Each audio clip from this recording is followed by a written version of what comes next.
Hello, my name is Joy again. I'm an associate practitioner with the team, and I'm just going to run through a short presentation just to look at positive behaviour support and how hopefully this can help you out. So the aim of this session is to think about behaviour, what it is and how it happens, to raise awareness of positive behaviour support and how to understand how it can work within your family, to identify strategies that can help support your family, and to receive your workshop behaviour guide, which is what will be sent out to you. This is a recording. So if we're thinking about behaviour and what is it? Behaviour is a response of an individual or a group to an action, environment, person or stimulus. So we start to think about what needs that we actually have as parents, carers or as individuals. So say it's your morning coffee. How would you feel if your morning coffee was taken away from you? If you come downstairs and you weren't allowed that morning coffee, what would this cause you to do? How would you feel about that? And what would you want others to do in that situation? So we're thinking about who has challenging behaviour. We can all have challenging behaviour at varying times, but there's several reasons that a child might be struggling with their behaviour. And we look at neurodevelopmental conditions like autism and ADHD, attachment needs, which can have a massive impact on children, educational differences, learning difficulties or disabilities, and children within the looked after system can sometimes display these difficult behaviours. So if we're looking at positive behaviour support, and what does that mean? It lets us try to understand that all behaviour communicates a message, all behaviour attempts to meet a need. It attempts to understand the message or purpose. That's down to us to try and unravel that. We look at proactive approaches and responsive approaches. So all behaviour has a function, so it has a meaning, it communicates a need, and we learn to behave in certain ways which allow us to achieve the things that we feel we need.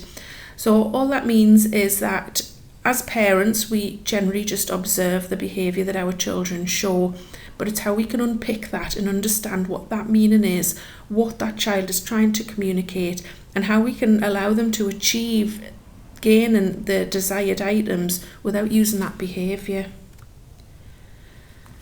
So when we're thinking about challenging behaviour and what those functions might be, we tend to look at them in the following 4 categories. So the first one being social attention. Some people learn that behaving in a particular way is a reliable way of attracting others' attention, even if it's negative attention, which is sometimes hard to understand, but children like attention, whether it's positive or negative. For a variety of reasons, limited communication skills, being bored, difficulties occupying self, limited access to individual attention, so they're seeking your attention through doing that behaviour.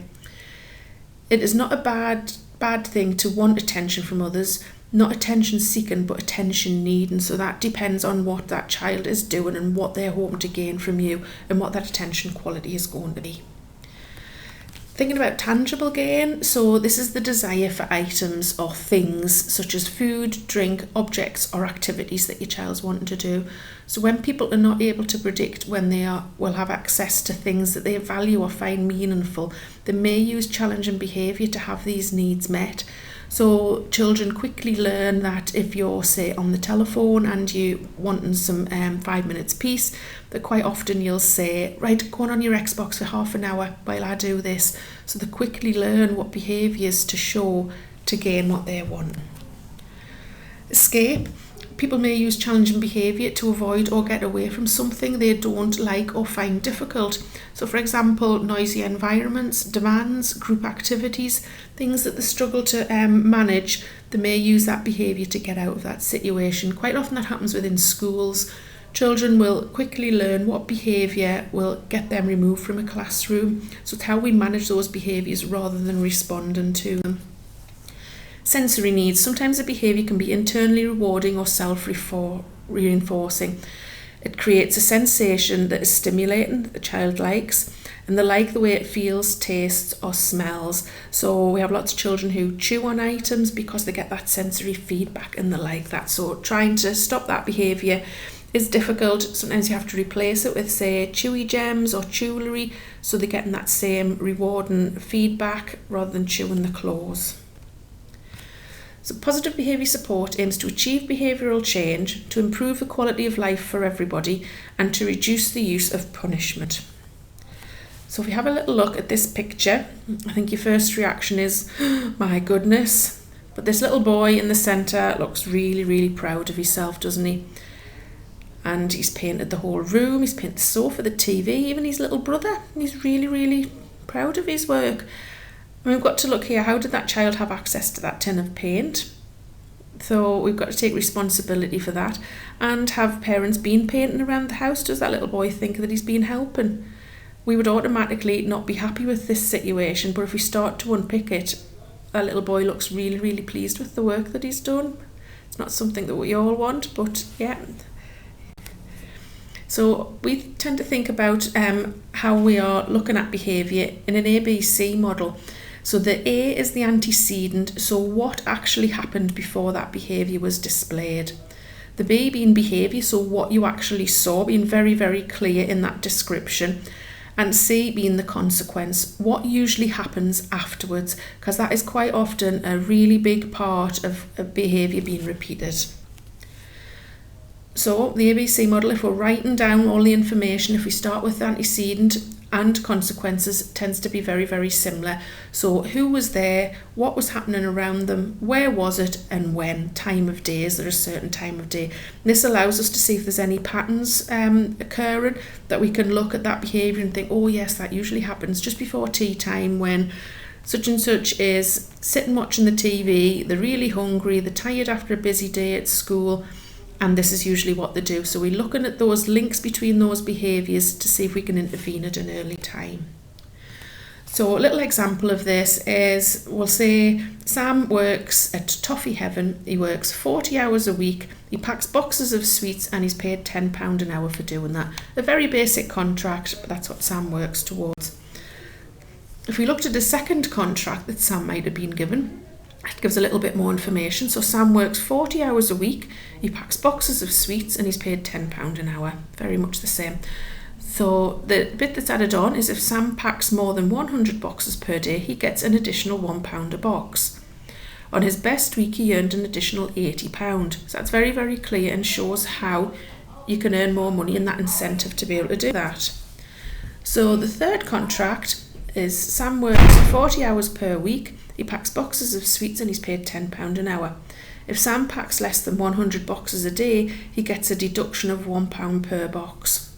If it's less than 100. On his worst week, he lost £57. So you can see where that incentive is to pack more boxes of sweets to earn more money. So if we're looking at rewards and punishments, a reward increases a behaviour, so it teaches somebody how to do something new or do it again. It makes long-term changes, improving a child's long-term life.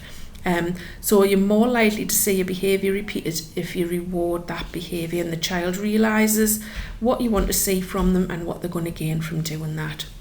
So a punishment can decrease a behaviour, it can stop an original behaviour from happening, but quite often in this situation a new behaviour will usually start to occur because it's meeting a need in the child. So it can make the relationship start to become negative and not be as rewarding for anybody involved in that relationship. A lot of people have used reward charts in the past, your traditional sticker charts.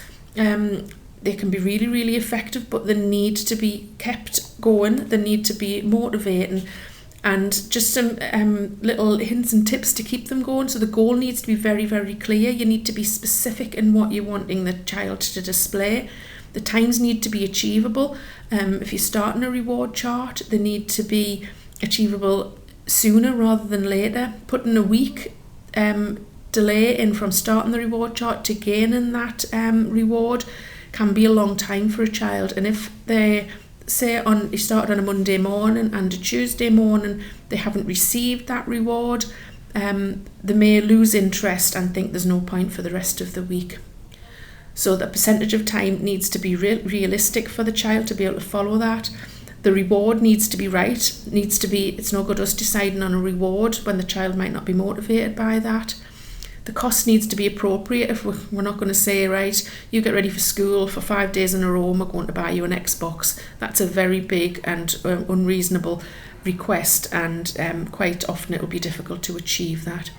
And how we move on from a reward chart, how we can keep that motivation going, and maybe something that we have to revisit. But if that works, keep changing it up, keep changing the reward, and that motivation will remain. Factors affecting the occurrence of behaviour. Just because somebody is hungry does not mean they will display challenging behaviour. They may do that at home because they know how to achieve something, but if they're in an unfamiliar environment, if they're hungry or if they're asked to wait, so a number of factors may combine to result in challenging behaviour. So, for example, anxiety, being in an unfamiliar environment, difficulties expressing the needs, difficulties in understanding instructions, limited access to something the person wants or needs, being hungry, tired or hormonal. There's lots of things can be in that mix that result in a behaviour, so unpicking that can sometimes be a challenge. So writing things down and looking for a correlation can be really, really important. If we're thinking about how we're interacting with our children, try and use positive language. So start to change what we're saying. Don't use language with me. Don't use that language with me even. So use nice words. Why is your work so untidy? You've done a really great job with that. We can look at how it can be neater. How dare you argue with me? Please don't use those words. Speak nicely to me. Stop shouting out could become use indoor voice or use your nice voice. Words that they're familiar with that quite often are used within school are the best thing to try and use. So yeah, just a few examples there of kind of how we can put positive spins on the negative language that we sometimes use. So we're looking at functional responses. We've included some ideas to use when you think that you know what your child's behaviour is about. So remember, if you want or need something, this need doesn't go away if you don't meet it. So we have to make sure that if we know what this behaviour could be about, that we meet that need, or that behaviour will be more likely to continue. So if we're giving positive attention, so say hello or say something every time you or your child enters the room, so you're acknowledging their presence. Try and spend some quality time with your child at the same time every day. So make it predictable for them. That can either be to do an activity, it can sometimes be incorporating worry time with children being back at school now, or just some positive interaction, maybe watching the TV, but make that predictable so they know that they're going to get that attention. Think about games and activities you can play before the behaviour occurs, so that distraction. Get in there with something that you know the child will be interested in doing to avoid that trigger point. And if you can spend time with your child right now, tell them when you can. If you can't spend time with them right now, tell them when you can. So I'm going to make the tea now, but when that clock says 5:30, I'll come and spend some time with you. Let them know, and that's absolutely fine to do that as long as it's predictable to them. So if you're thinking about why our child might need to escape from a situation, sometimes making demands on children can be very, very challenging. They might not understand what's requested of them. So if you're avoiding making demands, if you can't, can you say it in a different way? For example, can you, will you, can I help you do this? Rather than saying, go and put your pyjamas on, say, do you think you could? So the child thinks they're helping you. Move to a place which is less busy or with less stimulation, where there's not as much happening, so there's not as much distraction. They're not going to be looking at, say, the TV in the corner of the room and not listening to the requests that you're making. Make tasks easier and achievable. Break tasks down into small chunks if needed, and praise those small steps. Sometimes we need to look at those small steps to help the child achieve those bigger aims. Are you too close? Move away if needed. Personal space is important for a lot of children and young people, and they can feel quite intimidated if somebody's too close, so they will switch off and not take notice of what you're saying. And allow regular alone time in a safe space. So allow your child to know that if they feel they're getting anxious or upset in any way, that they can go to a familiar space that has their items in to help them calm down. So we can talk about tangible gain. So that's a child wanting something. So give regular and predictable access to what your child wants or needs, if that's okay, if that's appropriate to do that. It might be if they're requesting to go on, say, an Xbox at 9 o'clock in the morning when really they should be at school. Obviously you're going to have to work around that, but if it's accessible and it's okay to do that, allow that to happen. So teach your child how to ask for that item without using his behaviour. So if you can predict a time of day when that happens, and it's usually because your child wants to go on electronics, try and get them to ask to do that rather than using that behaviour. And tell your child when they can have that item next. So again, visual charts can be really, really useful for this, so your child knows what's happening now, but when they can have access to their preferred activity. And use distraction, offer a preferred alternative if desired, or if the object's not available, or you've just had one of those. How about we watch a DVD or go on the trampoline? Give them something that you know they like to do, and hopefully that will distract them away from that behaviour. So having sensory needs, it's okay to have sensory needs. We all have needs that need to be met. Sometimes we can think of something less obvious to teach or suggest as a replacement, and have a number of activities available, so tools in a toolkit. So if you can't meet that need immediately, offer an alternative that you know will help that child and move on from it. If we're teaching some skills where a behaviour is difficult, we can try to teach an alternative skill. So if your child gets frustrated because they can't put a DVD on themselves, or they want to watch a different DVD, teaching them to be able to do that can be a great starting block. Or trying to encourage them to let you know what they're wanting rather than becoming angry and using their behaviour to try and get your attention to change that DVD. And coping skills, the need is tolerating the word no. Quite often using the word no can be a trigger point from a lot of our children. So if you think of what you can do, you can teach them to change the DVD themselves. Teach them why they're angry, talk about the body's responses. Maybe they can feel their stomach becoming in knots or butterflies, or they can feel them clenching the fists or becoming hot. Try to get them to recognise those body responses to becoming angry. And then teach negotiation for an alternative. If you can't manage that, come and ask mum or dad or gran or whoever is there caring to help you with that, and that's absolutely fine to do that. If you're looking at emotional regulation, this is kind of how internally we respond to how our body feels in a situation. So how do we calm? What does calm mean? And do our children understand? We might say go and calm down, but do they know what that means? Do they know how to do that? So having, say, a calm corner in a room that's relaxing that a child can go to, or having maybe a calm box with items that might calm them. It might be Play-Doh, it might be feathers or bubbles to help with breathing, things like that. But sometimes we have to, as carers, teach our children how to calm down. So we have some ideas that I'm going to show you on the next couple of slides, one being the incredible 5-point scale and the emotions thermometer. So if we look at the thermometer, this is just trying to get children to understand how their body is feeling. So cold behaviour is when they're quite happy, they're playing with their preferred items and there's nothing going on. Or in that situation they could be a little bit bored and a little bit kind of dysregulated and not really following what's going on. The next step up is the just right. Everything's quite good, bobbing along quite merrily, there's no issues. And as we get to the top of the thermometer, that's your hot behaviour. That's the behaviour that we don't want to see, that we're trying to keep in the just right area. So we're teaching those skills of recognition of how the body is reacting and what we can do to keep in that just right area.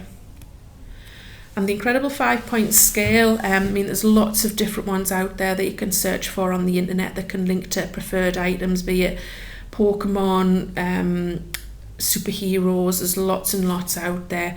And this just is something you can work on with your child when they're in a calm moment.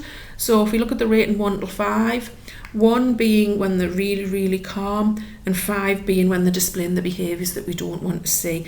And that's just, you fill those boxes in with what it looks like, so you can recognise when the child is beginning to come in a heightened state and identify what that feels like with them and what they can try and do to help reduce that. So it's a proactive tool that you can fill in with your child that can help them start to understand their feelings, what's happening internally, and what they can do to try and reduce those feelings. Waiting is quite often a big trigger for our children. How long is too long to wait? What language do we use? And teaching waiting. So it might be really, really small steps, but encouraging your child to understand that not every need can be met immediately. So if you're out and about, you can't always stop and have a chat, or you can't always give them a preferred activity. And how you can do that is using really, really small steps. Encourage them. It might be that you start even with 2 minutes, maybe even be less. But saying, if you can wait 2 minutes, and then I will sort that for you. But ensuring that it is just 2 minutes and your child gets that response. So you could support that with timers or activities or a preferred song. And when that ends, you're giving them that reward of what they've requested. How to say no and to survive. It's okay to say no. No becomes much more difficult to cope with in a crisis situation. When was the last time somebody said no to you? No but, no because, yes when. And quite often just hearing that no can be that trigger point because the child thinks they're not going to get what they want.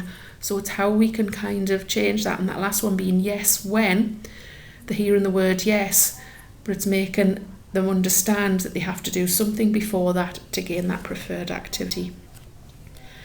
This is the arousal cycle, and it just gets us to start and think about the phases that we all go through. This isn't just for children with any kind of additional needs. This was actually a piece of work that was done with people in an A&E department, so everybody follows this same cycle. So our baseline behaviour is how we are in a general normal day where everything's going quite well. We go along on that baseline, and if something happens, that's the trigger.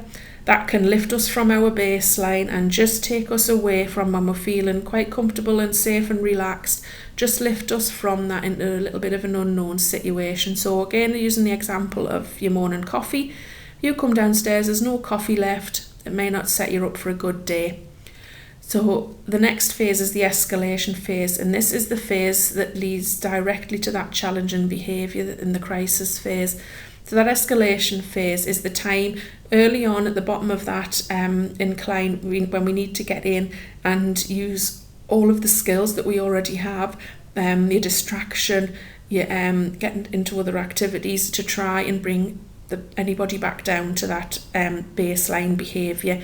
Once we get to the top of that escalation phase, it's harder to do that. You've passed the point of no return, going into that crisis phase where we know we're going to get that challenging behaviour. And that's where we just have to stand back, keep everybody safe, keep your child within eyesight and riding that storm out. As they start to come down from that crisis phase into that plateau or the recovery phase, this is where we may see possible additional peaks in that behaviour, because we've probably all done, I know I certainly have, when I've sent my son up to his room because he's done something that I haven't liked. Everything's gone quiet. 10 minutes later I've gone upstairs, opened his bedroom door and said, what was that all about? And before you know it, you've gone back into that crisis phase and you've got those additional peaks. So it's worth remembering that coming back down to that baseline is a minimum of 90 minutes. When you've got adrenaline pumping around your system, for that to be absorbed back up, 90 minutes is a long time, and it can take longer than that. I've known children who have taken days to come back to that baseline because they've been so distressed in that crisis phase that it's taken them a long time. And when we get to the post-crisis or depression phase, that is where we dip below our baseline. That's where we quite often have lots of tears. I'm such a horrible person, I shouldn't have done that. Children may even sleep in this phase because they're absolutely worn out because of that crisis phase and what that's taken out of them. But we need to remember that in any of these phases, this is not a learning time. We need to ensure that the child is back to their baseline behaviour before we can start doing any learning from that situation. So if you're thinking about communication in that crisis phase, we need to use very short, non-complex sentences. Try and use a calm tone of voice. We may need to slightly raise that tone so we can be heard. State what you would like the child to do. Try using kind hands rather than no hitting. Try to offer choice next activity using visuals or pointing to try and distract. Avoid using negatives or talking about punishment. Why would anybody stop being challenging if somebody's talking about what punishments they're going to have after this? So just a little example of kind of how we think from a phrase that we've probably all used, flip your lid. So if you're thinking of your fist being like a model of your brain, so your thumb is the midbrain, so that's where your emotions are within your brain. This is where emotions and memories are processed, and this is where the fight, flight or freeze motion is triggered. If you think of your fingers being the cerebral cortex, so the rational part of your brain, this is where the ability is to think and reason, and your fingernails being the problem solving. So when something triggers us, we are prone to flip your lid, which means that the fingernails, which are the problem solving area of the brain, have a very poor connection with the rest of the brain. That distance between them and that logical problem solving part of our brain isn't being connected, so the emotions are overriding the ability to think clearly. So it's trying to keep calm and all of the parts of the brain working together rather than that disjointed. So if we're looking at reactive strategies, which is something that we look at when after a behaviour has occurred, is can we do a stimulus change? Children can be very, very good if you suddenly say, oh, is that my mobile phone? Oh, what's happening outside that window? Trying to distract them and using that stimulus change just to get that inroad of a few seconds just to be able to move on. Interrupt, distract, divert, again, all those things. Put a song on quite loud, start dancing, all of those things that might just move them on. Calming techniques, verbal and non-verbal communication. Active listening, non-directive or judgmental, and reflective, trying to let them know that you understand how they're feeling and you are there to support them. Redirection into another area, another place, and how maybe the trampoline might be a good way to get them to calm down and get rid of some of that built-up energy. Humour, saying something funny. Body language, self-awareness, being aware of the proximity you are to the child. Do they need that additional space, or do they need that tight bear hug to try and bring them down? Obviously, as parents, carers, you're the experts on your children and what they will respond to. So if we're trying to interrupt the behaviour chain, a few ideas of that, like we've just touched on: see something out of the window, offer a drink or sweet, start to colour in, and hopefully your child will naturally become involved in that activity. Turn up the TV or radio, do a daft dance, turn on the iPad, a preferred game, just to break that chain so you're not going to deal with the consequences. You're interrupting that chain before you get to any of the serious behaviours. So if you have information about the preferences of the young person, then this would be a great way to interrupt the behaviour chain. So using an example as pies being the special interest, if you can see that a behaviour is escalating and you think, I know what would really, really interrupt this chain, a warm pork pie with pickle. When interrupting behaviour, there's no need to be concerned with reinforcing that behaviour.